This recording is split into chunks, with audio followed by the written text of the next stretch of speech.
So the third recipe is our self-hosted agent, and we've split this into two parts. Part one is how to build the agent as a prototype.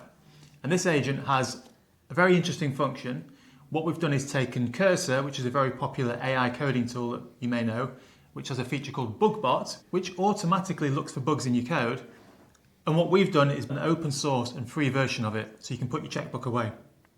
Everyone should build their own agent at least once to see how it works, and that's part of why we did this. But also, we've built it so that it's completely self-hosted. All of the components, including the model, can be hosted on your own infrastructure. So to build the self-hosted agent, we've got an open source agentic framework called PydanticAI. That then calls a self-hosted model using vLLM. And in the example we've got here, we're using the Qwen Chinese model, but you could use any open weight model. As part of building that model, we want to make sure it works in the way that we want it to. So we're using MLflow to track different versions of prompts and Pydantic Evals to evaluate how effective they are.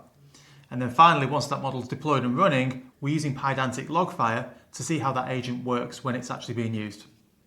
And say, Tom, are those all open source tools? They certainly are, Matt. Fully open sourse.